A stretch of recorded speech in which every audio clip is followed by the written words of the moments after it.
Hello, hello, hello, hello. Welcome, welcome, welcome. Greetings to you. Thank you for coming today.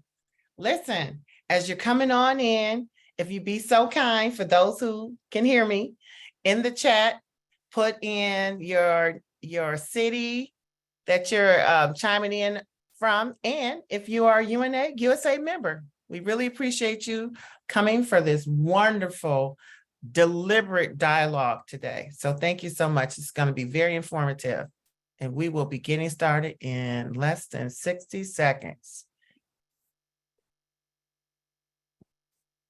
Thank you for coming, everyone.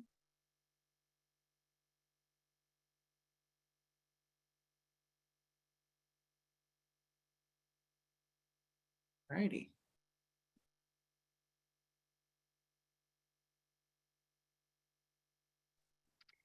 So we're going to get started with our event now that we see a good amount of people signing in. So hello, everyone. I'll briefly introduce myself. I'm Kate, and I am one of the co-chairs for UNA's Human Rights Affinity Group for 2023. I'll be emceeing tonight's event. I'm very excited about it.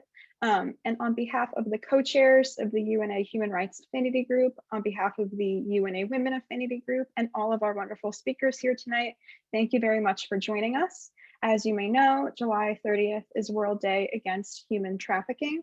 The UN Office on Drugs and Crime has coordinated a great campaign about spreading awareness and leaving nobody behind. If you've seen it, they have a little blue heart, and I'm wearing mine right now. I don't know if you can see it, but in support of that event, in support of that campaign, we're hosting our event tonight to raise awareness about this pressing issue. Human trafficking is an issue that's very important for us to spread awareness about and discuss, and so we appreciate you all for spending your Sunday with us. So tonight we're hearing from some amazing advocates in this space. We'll be sharing a link to their bios in the chat so you can read more about our speaker lineup.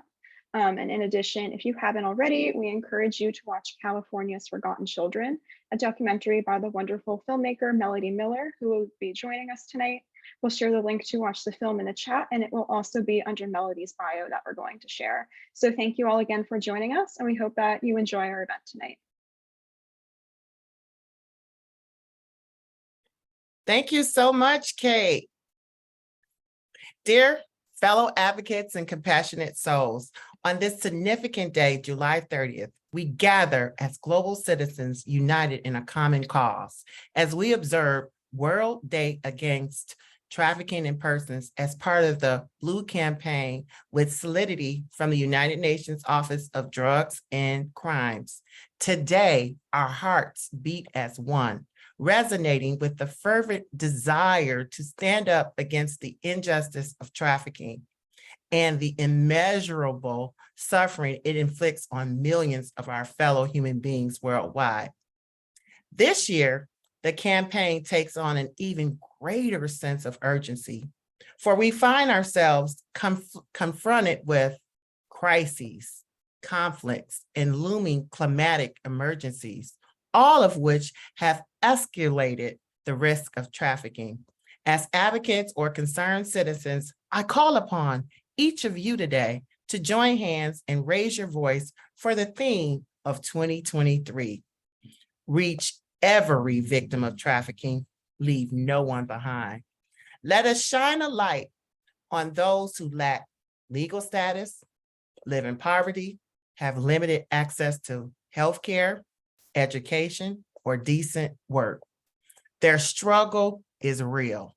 Their plight leaves them exposed to the most heinous forms of exploitation. As advocates or as citizens, it's our shared duty to ensure that the light of justice reaches even the darkest corners where these crimes take place, to extend our hands and rescue those trapped in the depths of suffering. Our mission is clear, our commitment resolute. We shall stand as a shield for those who are hunted, as a voice for the voiceless, and as beacons of hope for the oppressed. Our collective efforts on trafficking, prevention, and awareness must transcend borders and boundaries. As the fight against trafficking knows no geographical limits, together we shall build bridges of empathy, compassion, and unity, connecting hearts across the world in a resounding chorus of human rights. Please open up your heart, your head and hand to our esteemed guests, speakers, and panelists. And thank you so very much for coming today. Now, I'm going to transition to share my screen.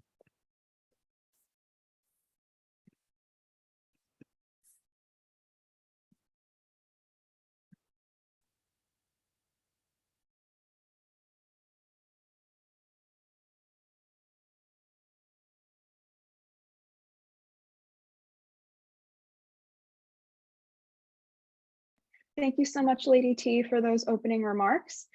So moving on, we're excited to start our first segment, which is human trafficking awareness, and introducing our amazing first speaker, Gameelah Mohamed, who is our lived experience expert. And she will be sharing her expertise in this field. And we will also be introducing our next wonderful speaker, Eileen Dong, who is our lived experience expert to share her experience as a survivor. So Gameelah, we're starting over to you.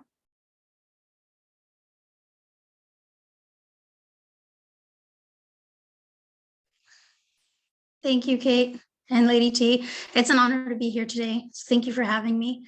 I want to begin talking about, where I started to where we are now. When I began working as an anti-human trafficking victim specialist, my first client was a minor. I remember telling myself, I hope this will be the first and the last case involving a minor. Sadly, that did not happen, and there were many more cases. However, instead of being upset, I promised myself, I would do everything possible to prevent more youth from being trafficked. I began meeting with law enforcement to discuss how we can work together to prevent trafficking instead of just responding to it. And we came up with the idea of teaching prevention education in local high schools. And to do this, we were going to need a lot of community support. And I thought about hosting a community awareness event to gain that support. But first, I needed to build rapport with our outside agencies, including our schools, so they would allow us to provide the outreach. The mission began with meeting leaders in the community from various organizations, high school leadership, elected officials, social service providers, law enforcement leaders, and the medical community. And after I felt that the rapport had been built, we hosted a community awareness panel similar to the one today and call to action event that brought in people from all over the area. The event helped us gain support for high school prevention education and also helped create a coalition against human trafficking. Community organizations and service clubs donated funds to help incorporate California's Forgotten Children documentary into our prevention education to over 2,000 high school students. We didn't just educate the students, we challenged them to educate others. The students did just that and shared the information with their families and their friends. That same week, parents were calling the schools, requesting community screening so they could learn more about human trafficking as well.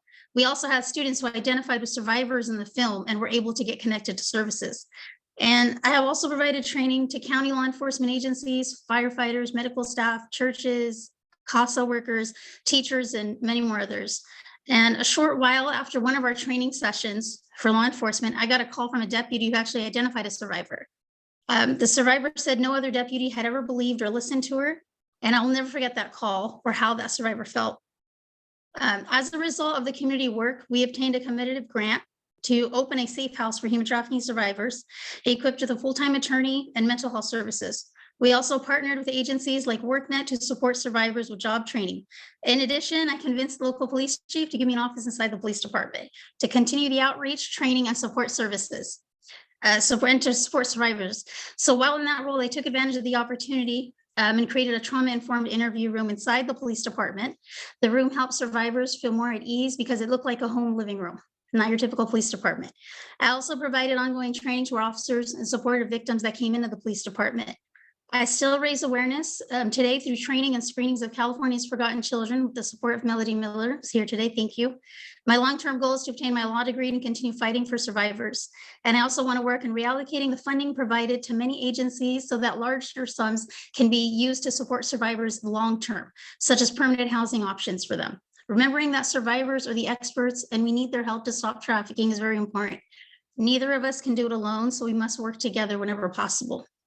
Know that prevention education is critical, and I challenge you today to take action, host an event in your community, invite a survivor to speak, and educate agencies on how they can provide better services. And don't let barriers stop you. Find alternatives and never take no for an answer.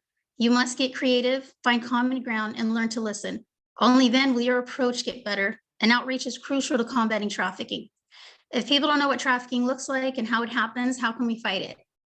Use all your resources to raise awareness and reach out to all your contacts. And trust me, you have more support than you realize. We can't move mountains by ourselves, but together we can. And I'm going to finish off the quote that I really love. Nelson Mandela quoted, "Education is the most powerful tool that can be used to change the world." Thank you for your time.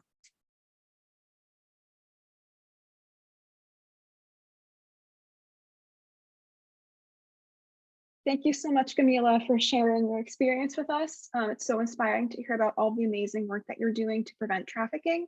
And now turning it over to you, Eileen. Thank you, Kate. Thank you, Lady T.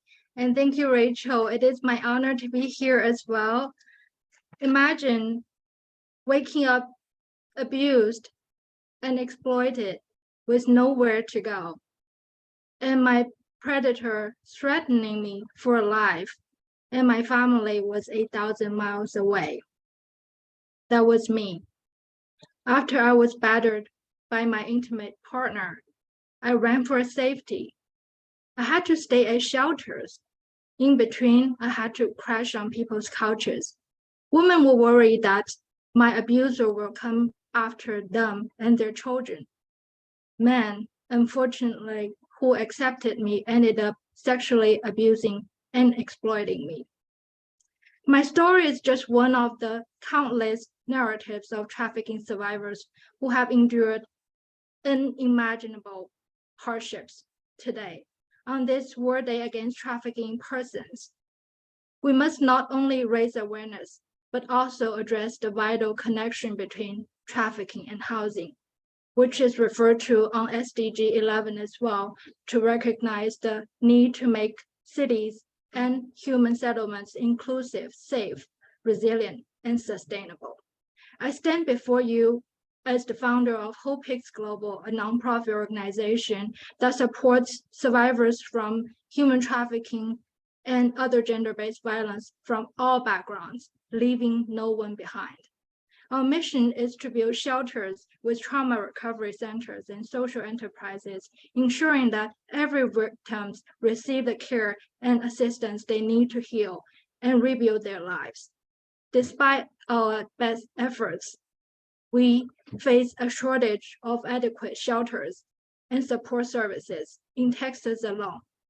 There are about 315,000 trafficking victims, yet the entire United States only offers 400 beds for trafficking survivors. This alarming shortage of resources extends globally. Unfortunately, the lack of funding hampers our ability to offer essential care, leaving many victims without a safe place to seek refuge and assistance. Additionally, human trafficking is an educational issue. We must recognize the numerous barriers that prevent victims from reporting their experiences, particularly culturally and linguistically sensitive care, to support survivors from diverse backgrounds, creating an environment where they feel understood, respected, and empowered to seek help. In the US 2023 Trafficking in Persons report regarding what victim services are available and provided, it indicated a gap for language interpretation. However, culturally specific services are not measured. As a leader in inclusive, equitable, evidence-based, and data-driven policymaking, I must emphasize that addressing these obstacles is crucial to reaching every victim.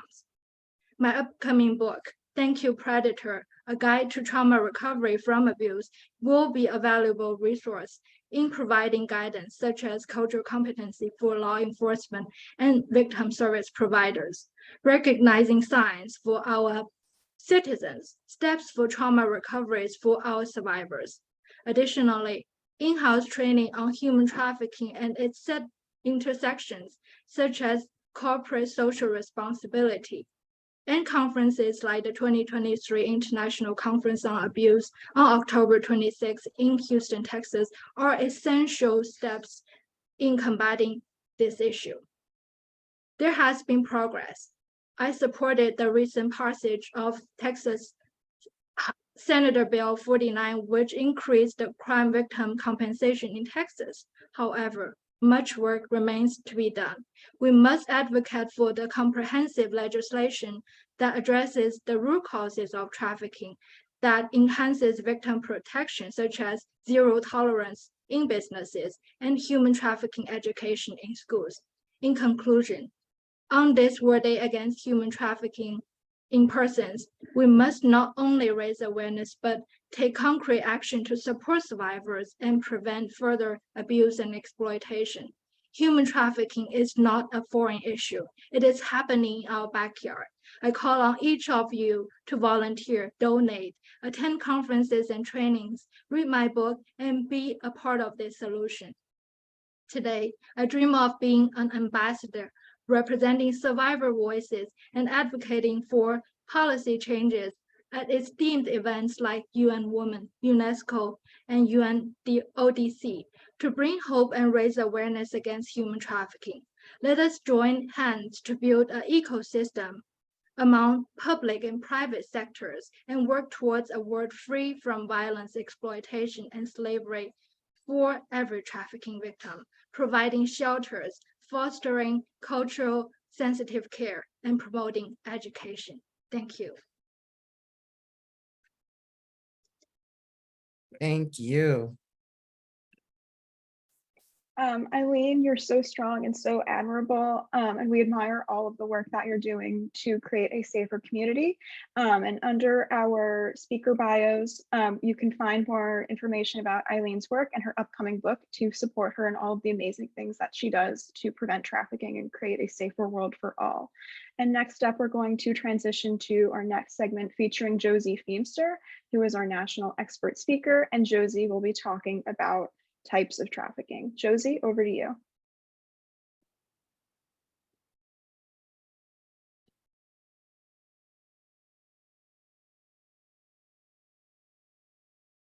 We need, can you ask her to unmute, Kate?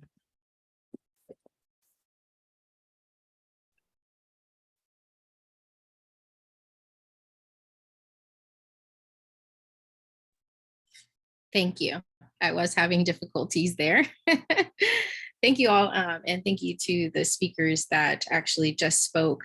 You are an inspiration to me and to so many others. So thank you for sharing your experience and your expertise with us today. And thank you, Lady T and Kate, for everything you've done to put this together on the back end. It is an honor to be here with you guys in this virtual space. So I am Josie Feemster, and I'm a subject matter expert. Just a little background about me. I started off as a program coordinator supporting youth here in California. I began then training CSEC 101, 102 across California, as well as a dignity health trainer, training medical professionals across the nation. And so that's been an honor and privilege to do. I've also provided various speeches across various agencies across the country. I'm previously one of the CSEC Action Team's advisory board members and a council member to NCMEC. I also am a current advisor to the Justice at Last, the only nonprofit organization in the Bay Area providing legal services to human trafficking survivors in the Bay Area.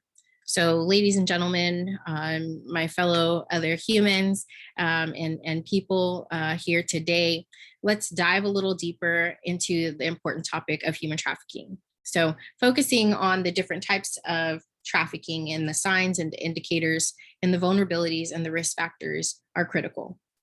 Human trafficking is a heinous crime that involves exploitations of individuals for various purposes that include force, fraud, or coercion. And so what is human trafficking? Human trafficking is based on exploitation, where traffickers prey on vulnerable people It doesn't matter where you come from. It doesn't matter your economic status, background. It doesn't matter your age, your sexual orientation, your race, and social lines.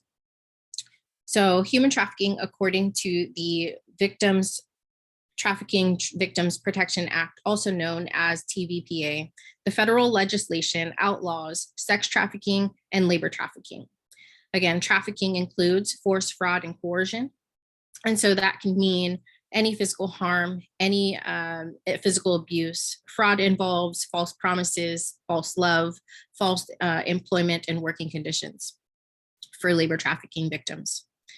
So for minors, it's a little bit different because force, fraud, and coercion is not required when involving cases with minors. Young people oftentimes leave home for whatever reason and often are lured by traffickers into the life of exploitation.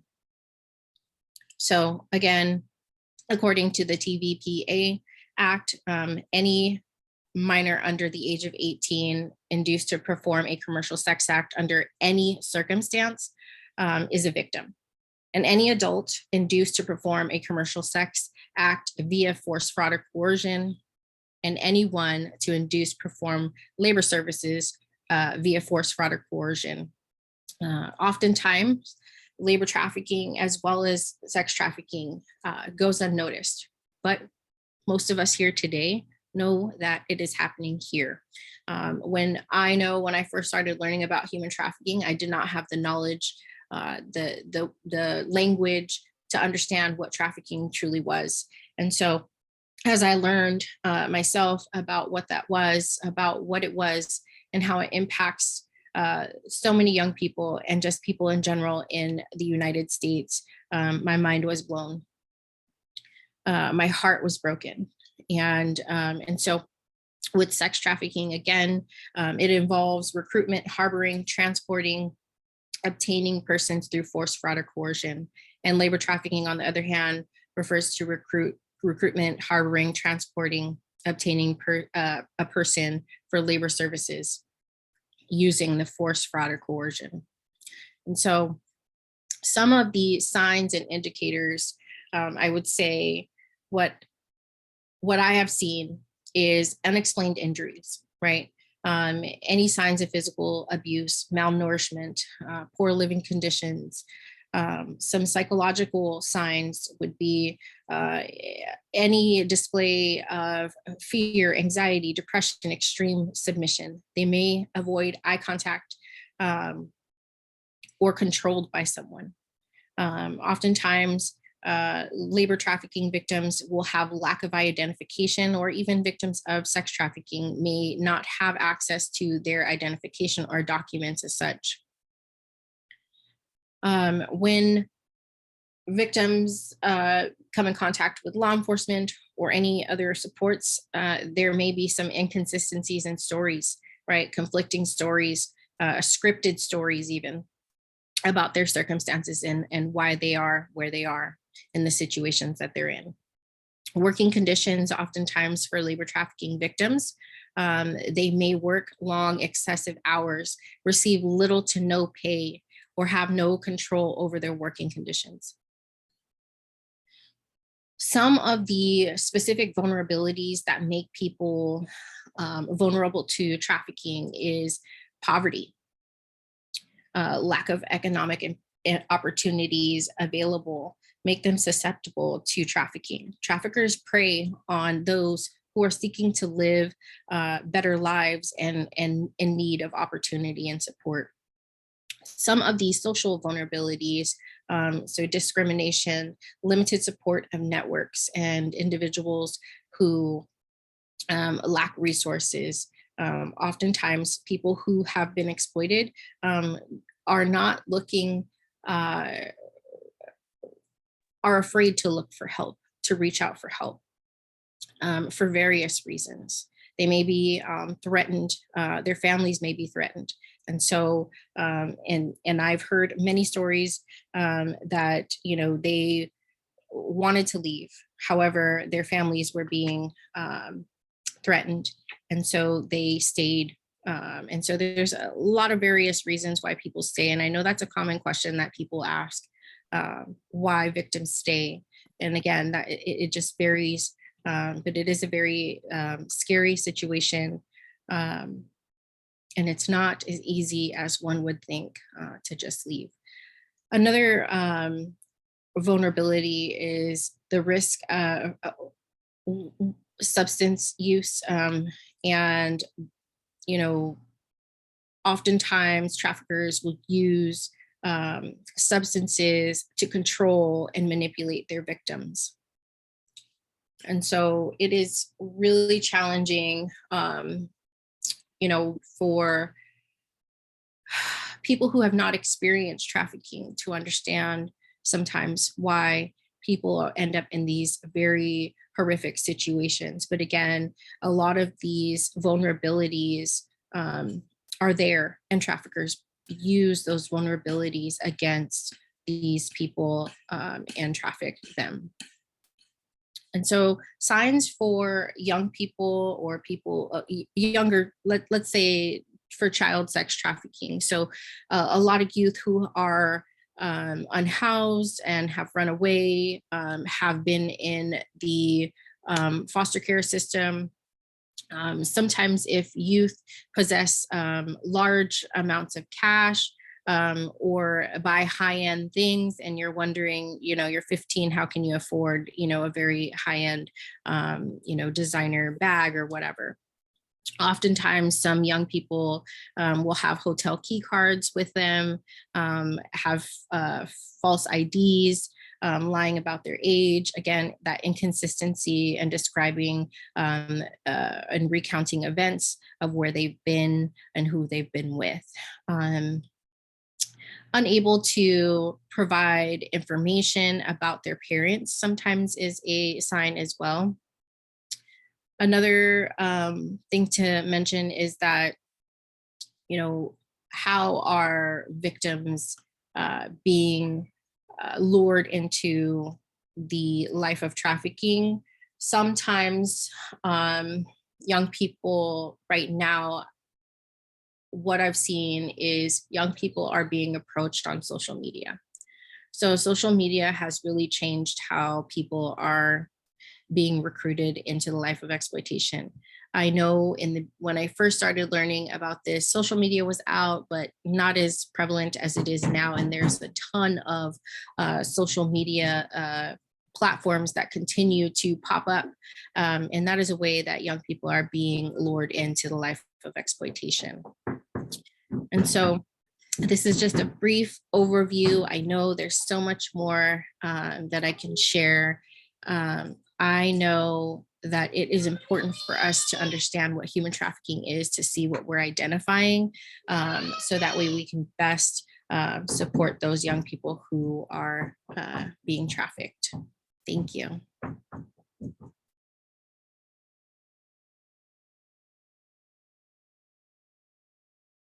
Wow, thank you so much, Josie. Kate, you're up. Yeah, thank you so much, Josie, for sharing all of your expertise with us. Like you mentioned before, all of this information is super important to know in terms of spotting trafficking and in terms of helping people who are being trafficked come out of this really terrible situation they're in. And so now we're going to segue into our next panel discussion. We'll be hearing from our previous speakers and from some new faces as well during this Q&A. And we will go over a variety of topics related to human trafficking, like prevention, digital spaces, some of what Josie just covered, etc. So super excited to start this segment of our event tonight. So first question, I'm going to pose to Melody Miller. In what ways can people leverage their skills and expertise to effectively combat issues like human trafficking on a global scale? Hi, I'm incredibly grateful to be part of the UNUSA team and in the presence of such phenomenal, amazing panelists, and thank you to the human rights and women's rights affinity groups. So my name is Melody Miller. I'm a documentary filmmaker and human rights advocate. Almost 15 years ago in high school, my life took an unexpected turn when I stumbled upon a documentary on child trafficking. I had this fire ignite within me and this profound urge to take action, to make a difference.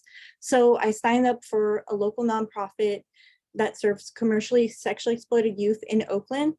At a time, I thought I would be helping children in other countries, but I discovered that students from my own high school were victims of exploitation. I was shocked that this was happening so close to home.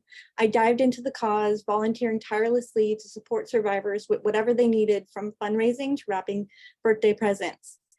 My commitment to the cause continued through college, and I asked the movement what they needed as a documentary. Armed with my skills as a filmmaker, I embarked on a mission to raise awareness, to give communities tools and knowledge needed to combat this horrific crime. I didn't have any money. I didn't even have a car at the time, but I had skills, talent, and friends. So our journey of the creation of California's Forgotten Children began, and now it has become a movement of change.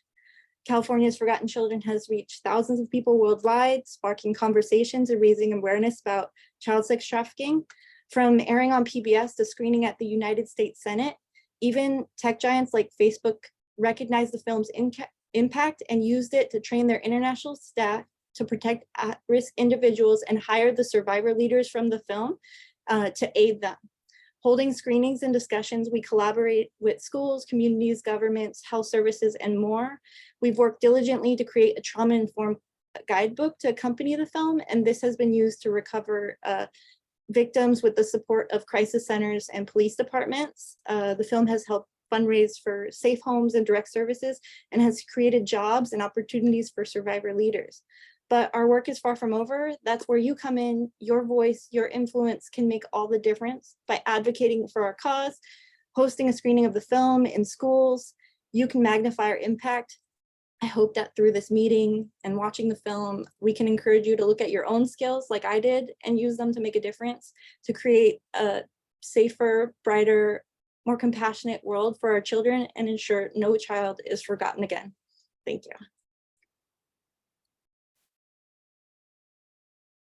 Thank you so much, Melody, for all of the incredible work that you do.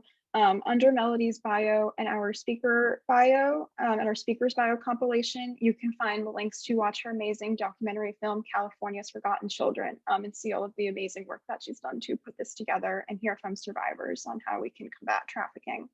And so next question is for CeMarr, one of our other amazing experts on our panel tonight. And so CeMarr, what's the best way to support a survivor of human trafficking?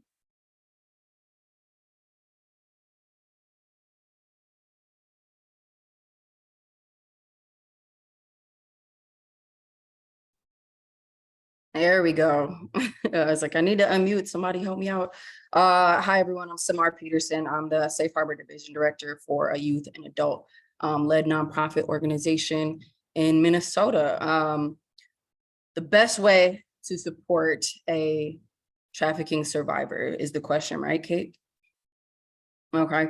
I think to start, it's really by listening to them, figuring out what it is that they feel like they need, what type of support they need. I think a lot of people go into, service of others with our own ideas and our own biases and our own plans to, support people in the way that we feel like they best need support. But the reality is a lot of people that are, going through these programs, they've survived on their own. They know what they need. They're extremely smart. But I think, making sure that we are listening to survivors, listening to the people that we're working with. The other piece is really figuring out ways to not separate ourselves from victims of exploitation.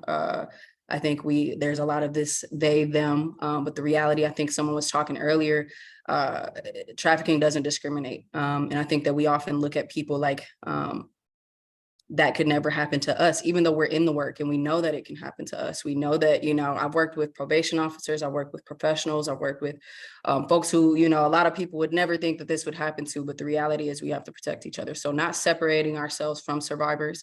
We're kind of all one in one, in some fashion, listening to people. And then of course, basic needs. We know that housing is a huge, gap for why people are more vulnerable to being trafficked and exploited. So housing, those basic needs.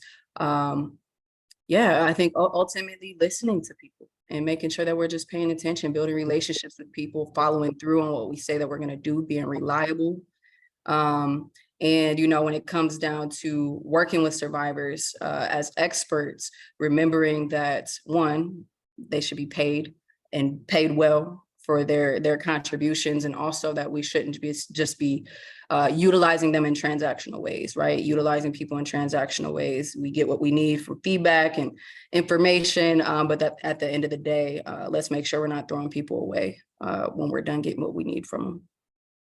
That's my piece. Thank you, CeMarr, for your in-depth answer. And what you said too is so important about centering the voices of survivors and asking them what we can do for them. So thank you so much for your answer. And so my next question is for Dr. Deb. And Dr. Deb, what's the best way to teach individuals about supporting survivors? How can we inform people in the appropriate way on how they can take action to help to support survivors of trafficking? First of all, thank you for the opportunity this evening. I learned so much, and I've been in the field as a person who's learning for about 11 years. I'm a clinical associate professor at Indiana University in the School of Public Health, Bloomington. But what I really do is, after being on faculty for 30 years, I listen. And CeMarr literally just set me up perfectly. What do we do to support survivors? We listen to them. We acknowledge that we're all humans, and every human deserves basic rights, opportunities, and that's always got to be at the center.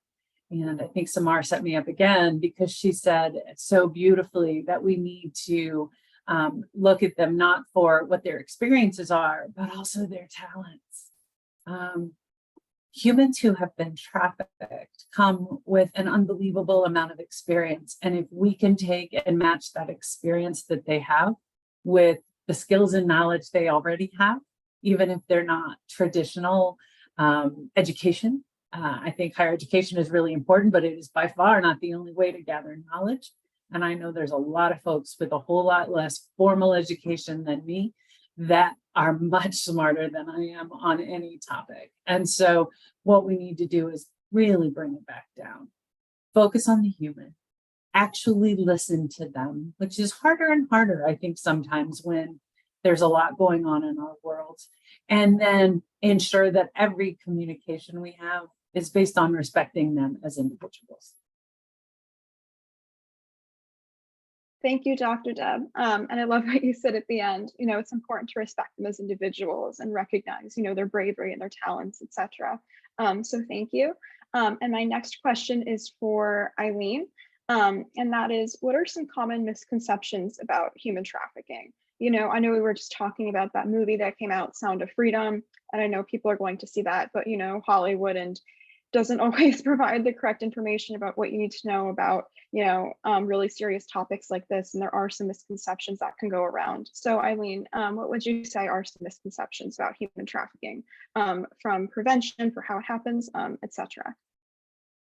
Well, thank you, Kate, for asking this question. And I actually wrote a blog, which I'll drop in the chat box later, about, you know, the Sound of Freedom. I said that as my homework to watch it. And after watching that, I think I really absolutely loved the awareness that it brought to our community. However, I think it's not what we call the typical type of human trafficking. As I mentioned earlier, this is happening in our backyard as well.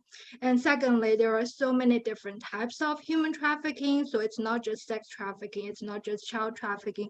I like that they talked about the boys. So it's covered about boys and men are also survivors, but there are so many other types of trafficking, which even in the United States, that's not typically talked about, such as forced marriage. And I think, you know, labor trafficking, I like the trend that's being talked about more.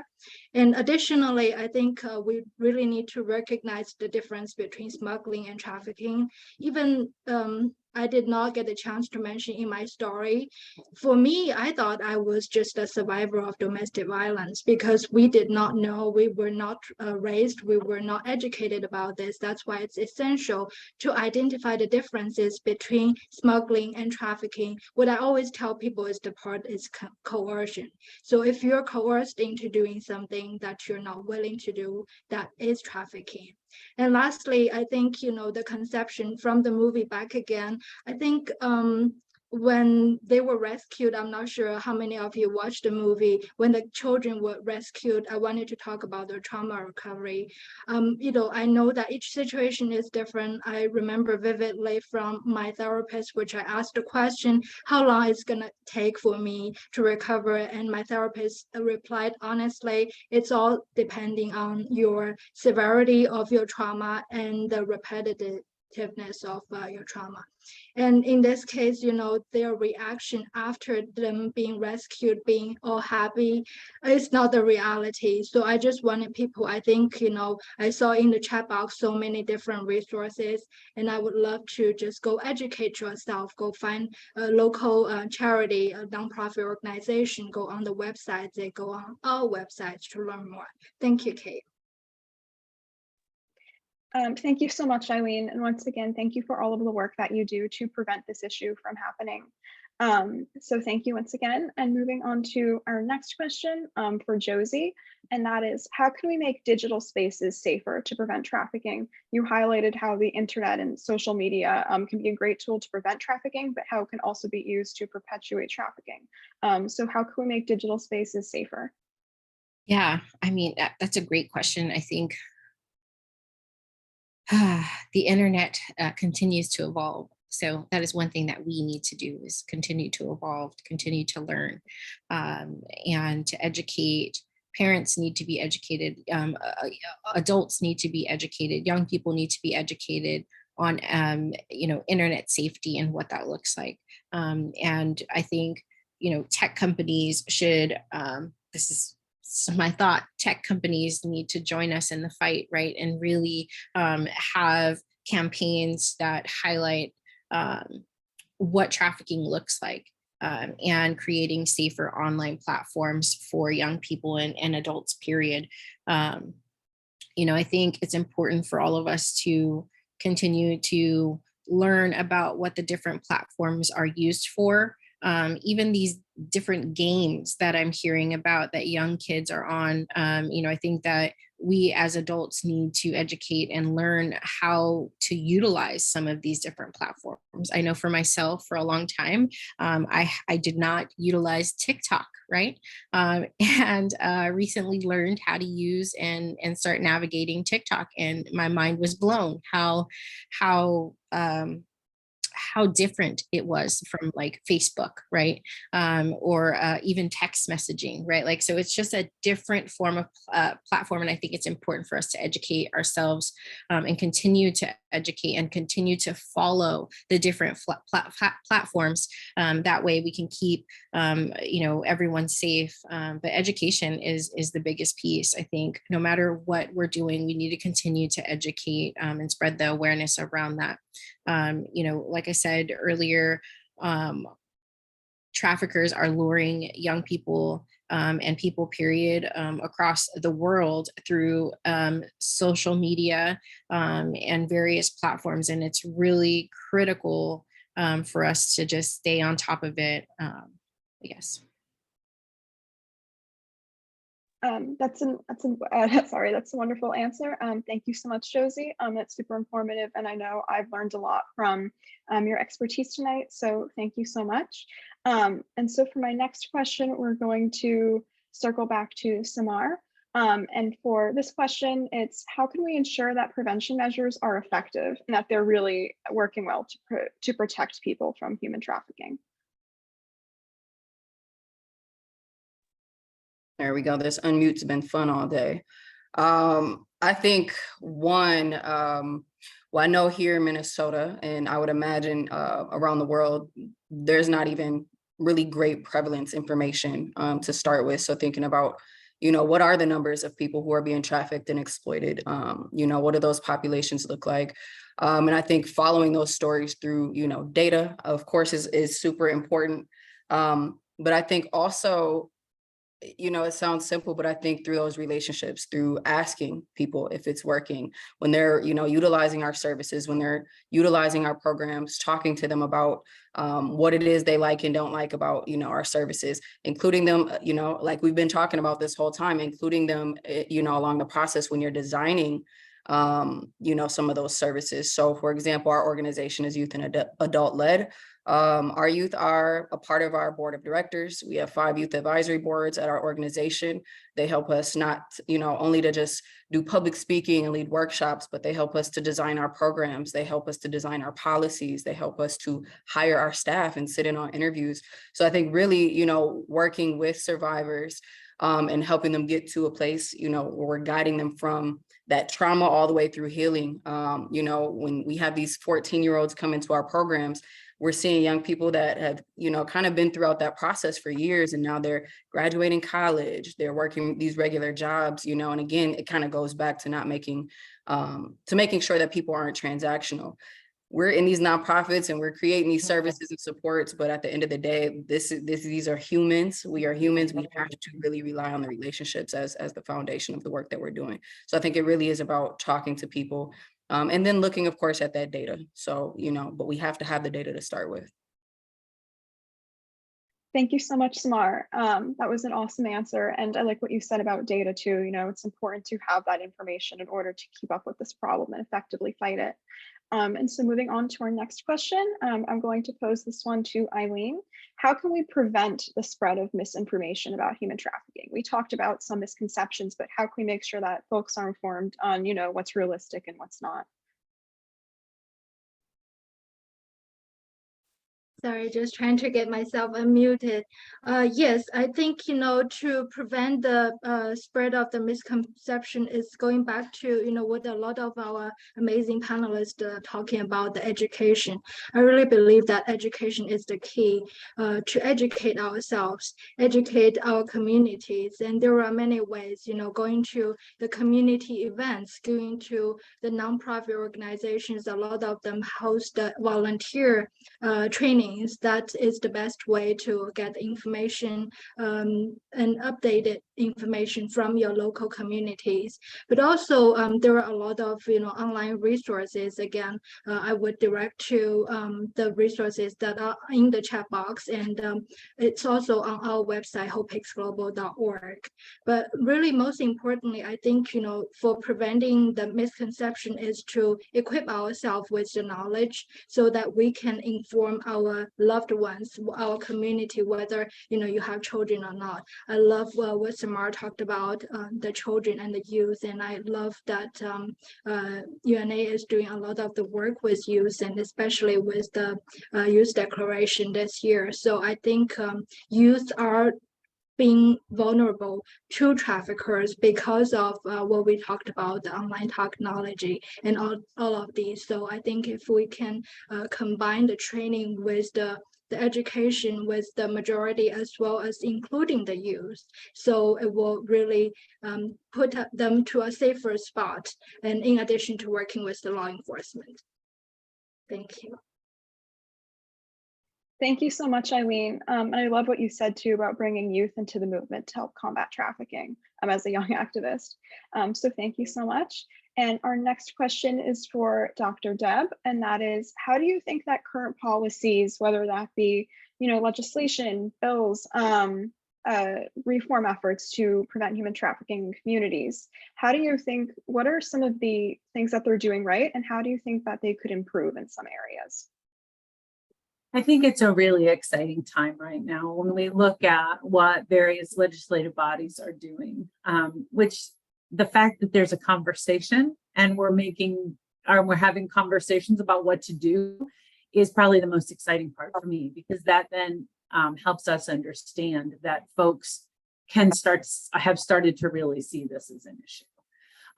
I have seen we have a few states who have identified that we're going to force social media companies and other groups to require parents to be signed on and know passwords and all the other things.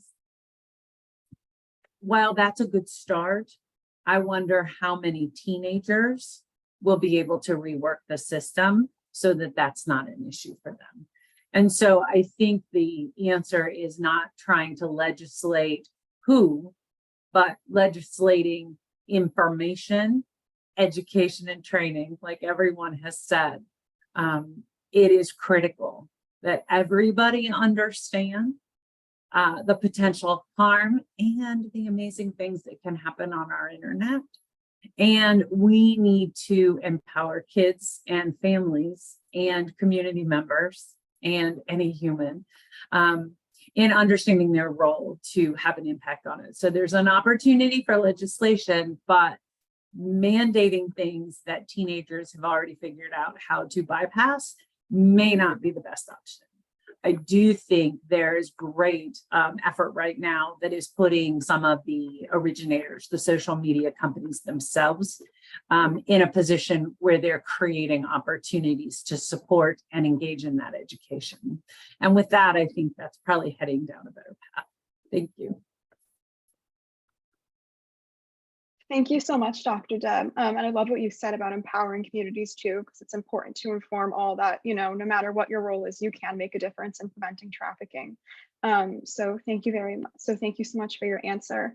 And so for our next question, we're going to go over to Josie. And that is how you talked about how social media platforms and companies need to do their part in preventing trafficking and making sure that they're enforcing rules that effectively prevent trafficking and that they hold perpetrators accountable if they break these rules. And so my next question is, how can we hold social media companies accountable for keeping this promise and preventing trafficking and creating safer digital environments for all?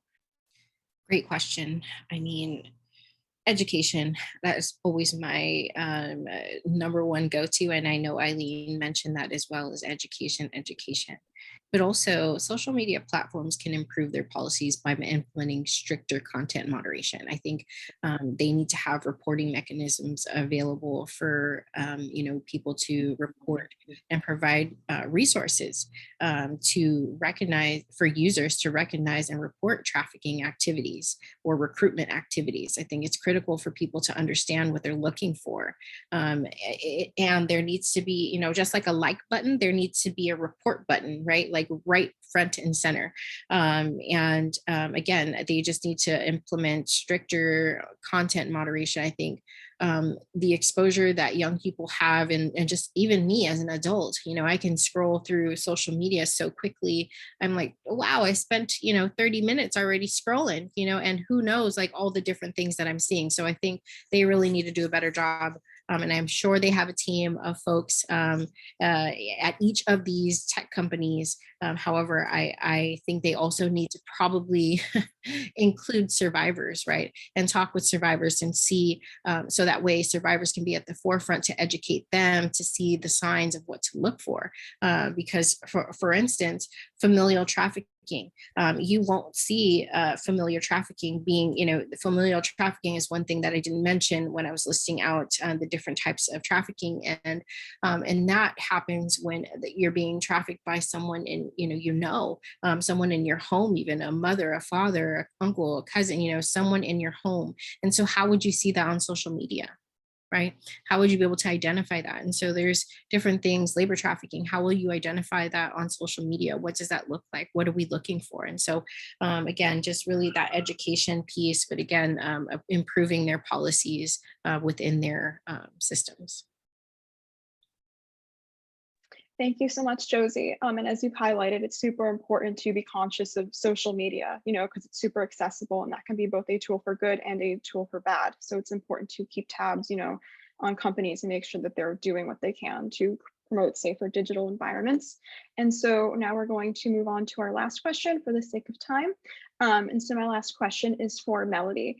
Melody, when you were filming California's Forgotten Children, you spoke to a variety of experts in trafficking prevention and survivors who are also doing amazing work with nonprofits and such to help prevent this issue from happening to anyone else. What's the biggest takeaway that you learned from trafficking prevention or education upon filming California's Forgotten Children? I mean, I learned so much from working with the survivor leaders and experts in the film. I mean, gosh, they're I mean, you guys have to see them. They're remarkable, amazing, amazing people.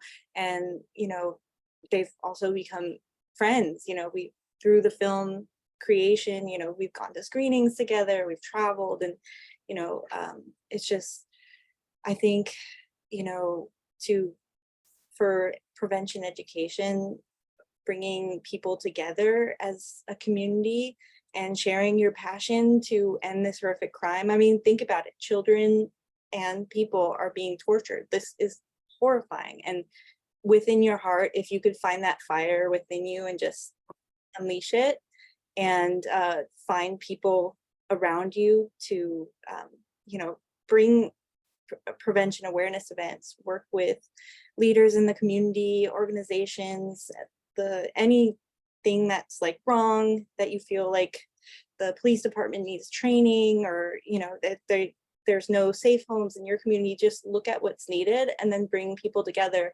And if they're not in your state, if they're not in your community, reach out to any of the panelists or people in other states or different organizations and ask for help. It's okay to ask for help, and they can connect you with other people. I hope that kind of answered the question.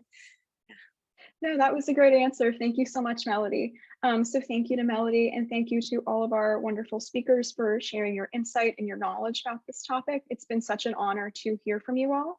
And so now we're going to segue into the next component of our event tonight, which is prevention of human trafficking. And we're going to hear from Dr. Deb and her expertise in trafficking prevention and how we can all take steps to prevent this human rights violation from happening. Yeah, thank you so much. And as we look at this effort and as we think about what we know and what we're learning, it's really important to go ahead and think about some of the models that we may have, those theoretical models that that are a really good starting point. And the one that I like the most to talk about is, as a starting point, Maslow's hierarchy of needs. And what you see on the screen here is an acknowledgement that we need to understand why people are trafficked and how it occurs. And the reality is, if individuals aren't getting their basic physiological needs met, housing, food, water, if those things aren't being met, then they are going to find ways to get them met one way or another. So when we have humans who are challenged in those areas, they are going to be a lot more likely to be exploited and trafficked. And when I say exploited, I mean exploitation across a broad range of ways. And trafficking is one of those ways of being exploited. When we look at this model, even if individuals have those physiological needs met, then they have to feel safe. If individuals do not feel safe, as humans, we have to have that. And if we don't have it, we will find places to get it.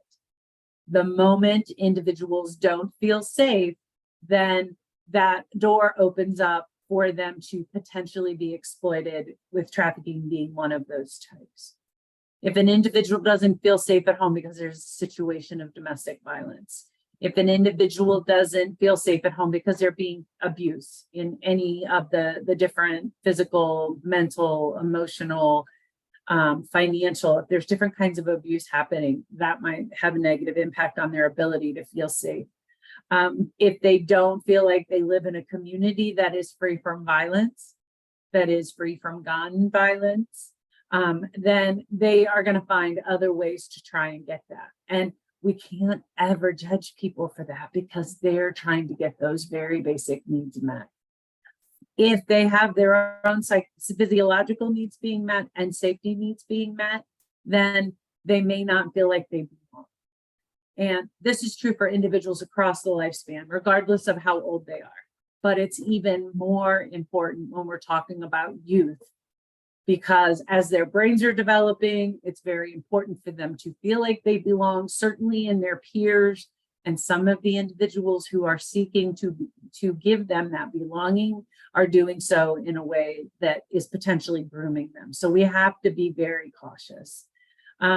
Ultimately, esteem is also critical. If you're feeling moderate about your physiological needs, your safety needs, and your social belonging, but you don't feel good about yourself, and someone comes along and tells you how smart you are and how beautiful you are and how much you can contribute to an effort, and that individual's goal is to exploit you, that can set you up as well for a trafficking situation. And then ultimately, when we're thinking about individuals who have been trafficked, and a lot of the folks that have spoken this evening have done a great job with this, we really can't think about one look or one group of people based upon faith, tradition, gender identity,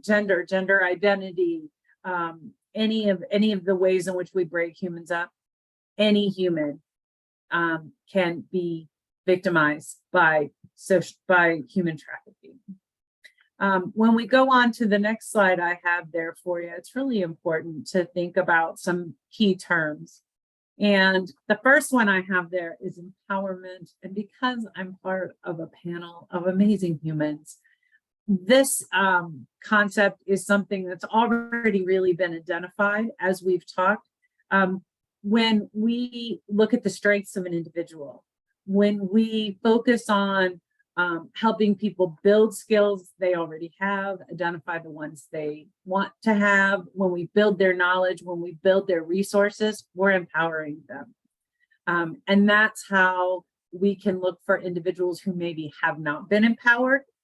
There's a much higher potential for them to be exploited or trafficked. We also need to look at control. Humans by default want to be in control of their own settings, but when control is taken away, it becomes very difficult for individuals. And when we're looking at folks who take the authority, the power, or the influence over situations, behaviors, and events away, those are the individuals we really need to be paying attention to, because by taking control away from an individual, you're potentially setting them up for grooming, but you're certainly not empowering them. And that's why empowerment and control and grooming fit so well together.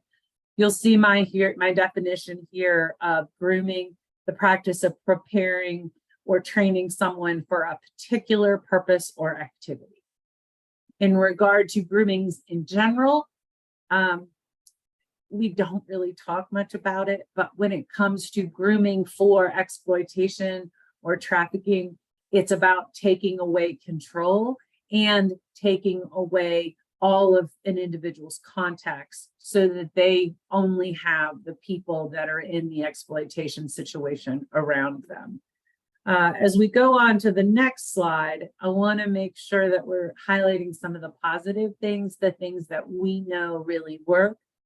And when we look at that, it's important to really highlight how humans can value individuals themselves, which becomes more and more obvious when you think and hear and pay attention to actions and words for individuals.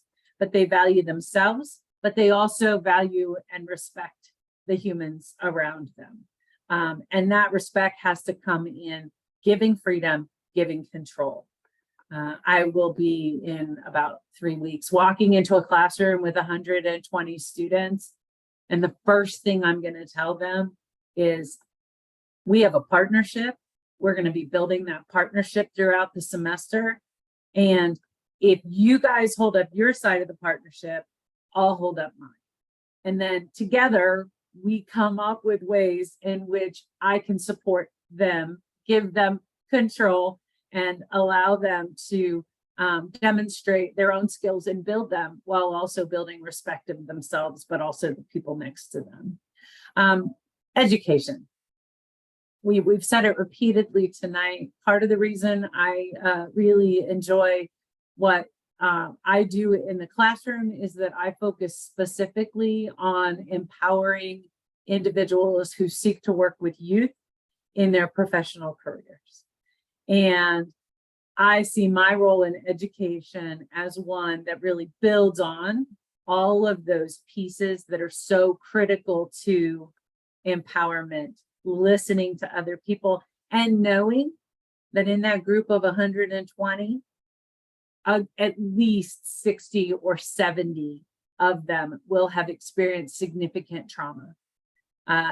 Various people this evening have spoken about trauma tonight. And as they've talked about trauma, it's important to understand that it's actually something that's happening in the brain and that can impact how the brain functions. It's not somebody who's down or it has the blues. It's not something that's short-lived. Trauma is something that we need to put a name on, and we need to help folks by engaging with them to address that trauma. You'll see the third bullet there. So important. We cannot blame those who have been victimized for any reason, but certainly when it comes to trafficking. Individuals who have been trafficked deserve the same respect as anyone else. And if we convey intentionally or not victim blaming, it does significant damage, and it's going to slow the opportunity for that individual or our culture to move forward. We have lots of ways in our society where we blame individuals for things that have happened to them. And one of the positive ways we can impact our culture is by ensuring that we don't blame victims. Additionally, and Josie spoke a bit about community care. We need to understand that we as a community are responsible for caring for all. We also need to understand some people may not even realize that they need support, or they may know they need support, but they don't know how to ask for it, or they don't know how to engage in it. And so we as a community need to come together to acknowledge the ways in which we can support each other. And then finally, we need to acknowledge that any human can be trafficked, and the key role that the internet plays in human trafficking. Josie has done a great job introducing that information. I think we have some great models currently out there. Some folks may be familiar with child sexual abuse material and adult pornography, two very different things, not only by age, but if someone shares images of nudity of children, that's against the law on the internet. And we have a fairly good system of requiring that social media providers examine what's being exchanged across their platforms and reporting to the National Center for Missing and Exploited Children here in the United States.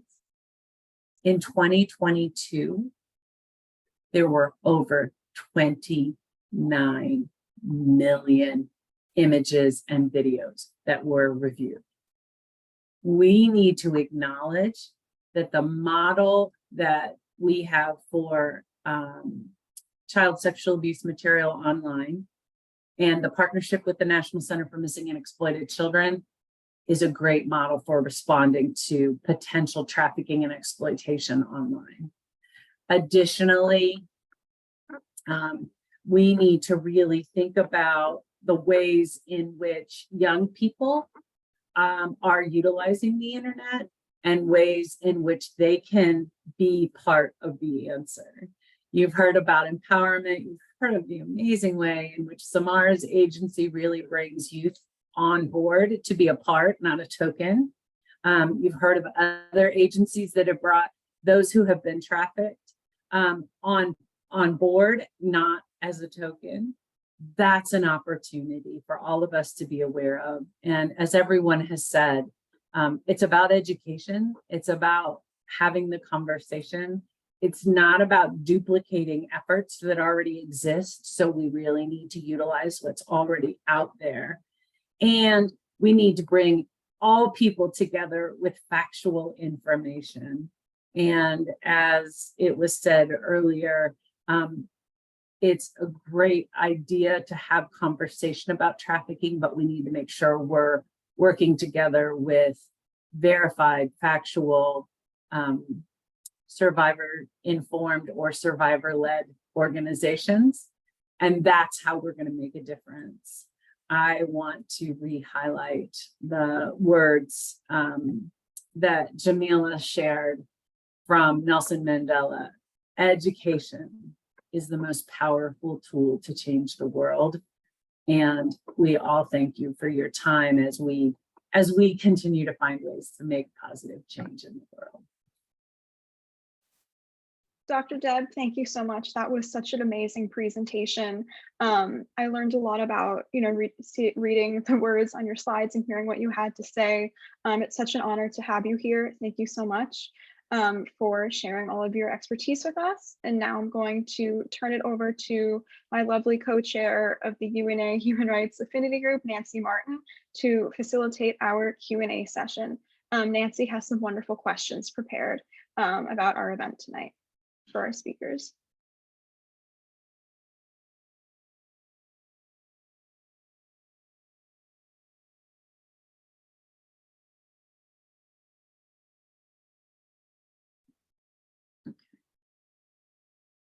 Thank you, Kate.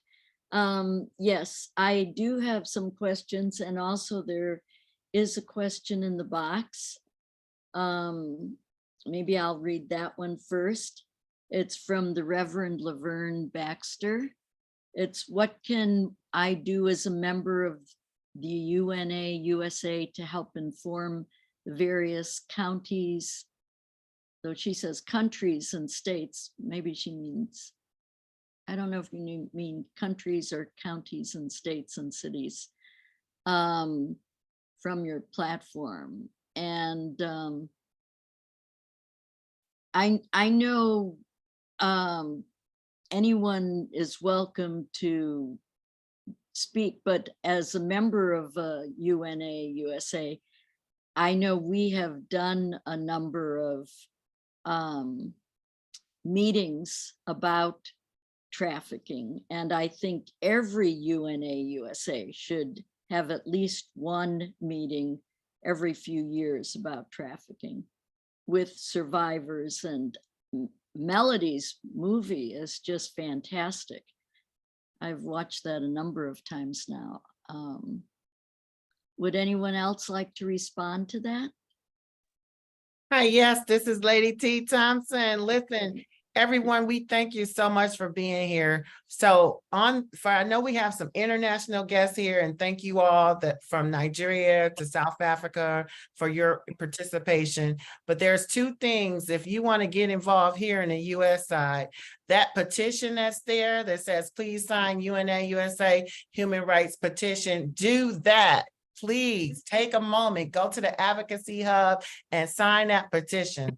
The second thing is repeatedly throughout, you can save the chat. If you go to your chat and you hit the 3 buttons, save the chat, and you will have all of the speakers' contact information, because we went a little over, but this is such a necessary dialogue that you can contact each and every speaker and panelists today because of the wealth of experience, the wealth of knowledge, the wealth of prevention, education, and awareness. This has been fantastic. So please forgive us that we're going to shorten our Q&A session, not because we don't want to hear from you, but we have given you access to everyone. And we're going to transition to our fantastic, great call to action and human rights and women's rights expert, Chai T. So Chai T, I'm going to ask you to unmute. Thank you, Nancy, for your support with the Human Rights Committee. And I saw Joshua's on here. Much appreciated. I hope everyone, you can see that this This is intergenerational. We have a youth leader that's making this whole conversation go. We have all types of people from around the world on here. Just thank you, thank you, thank you. But I'm going to transition it over to Chai T. Thank you so much, Nancy. You are fantastic. Thank you, Lady T. You are too. Actually, everyone on here is. Thank you so much. I mean, I'm so like listening, and it is hard to control the emotion, and it is so heavy topic, but you all have presented in so awareness way, and I myself here actually attended as a more taking, like so much knowledge I have gathered today. So I would like to thank Lady T and Kate to actually organize this whole event. And from the beginning, I was listening to everyone and our wonderful speaker. And from where my part is coming, because I'm a mother of 2 young boys, and whenever I'm listening many events and from the expert and Melody's movie, that what if, what if I have 2 boys, young boys. So from there, from the empathy and all those, I decided to join and take more action from the UN USA or other organization, other fellow. So today, like how our Gameelah talk about like how important it is to educate and involve with high school prevention or community or law enforcement. And Eileen, so wonderfully she went through the personal experience and what is myth. And of course, we sometimes don't talk about boys trafficking, and it can happen in our backyard. And Josie, it is also a lot of, she spoke about social media platform, and this is really now in today's is burning fact, and sometimes we avoid but we cannot. It reminds me one of the Netflix series Social Dilemma. I watch how relevant it is, and sometimes it really real to the youth people and young people. Melody, nothing to say, new thing like her movie, her passion, and how by her profession she impacted and the society in very positive way. CeMarr very practically, pragmatically, she pointed out very important thing like survivor, we can support with our own biasness, own methods. They know how to survive themselves. We just need to support them, and whoever supporting them or survivor, they need the basic needs, and we should not separate them from us. They are like all among us. And Dr. Deborah, I think one of the important things she tried to convey is like knowledge. And for myself also believe my religion, my dharma is knowledge. From that enlighten my soul. So all of this, I learned, and all of you have taken from this call, and now it's a call for actions. All these resources we have shared in the chat, and I'm planning to put it together in my LinkedIn all together, whatever the resources we have in our chat room. So please try to engage. You can reach out to any of us through our contacts, and you can engage with our many events and your local county and school, and we all together can make sure no one is left behind, and you can join our blue team. Thank you. Thanks again. Thank you so much. Thank you so much, Chai T. Words cannot express my gratitude. And, this has been fantastic. I just want to say, on this World Day Against Trafficking in Persons, let us draw strength from one another, igniting a flame of hope that will guide us through the darkest of times and help people who've had dark times in pursuit of justice. Let's be relentless with education, awareness, and just treating everyone like a human being. So as we lean on our hands to those who are in need with trafficking prevention or education and awareness, let us affirm that everyone deserves inherited dignity and they're worth it. So thank you for coming today. Thanks Thank you to each and every speaker for attending. We're so grateful and proud to have had you to participate. And I want to just say thank you, UNA USA, for allowing us to have this deliberate dialogue. And please don't be a stranger. If you're in the United States, join the United States Association of USA. The United Nations Association of USA, UNA USA. Click to unausa.org. Also, you can go to that link for the petition, sign the petition. And we look forward to doing another event and seeing you soon. This has been absolutely fantastic. I just want to take a time. I know that in ASL, this is how you say thank you. I want to say thank you to everyone. Thank you so much. This is blessing. Thank you for those who are up at very late hours on this call. I wish you and yours all the best blessings to everybody. Thank you. This was fantastic. Take care. I'm gonna count down softly before I end it. 10, 9, 8, 7, 6, 5, 4, 3, 2, 1. Good night, everyone.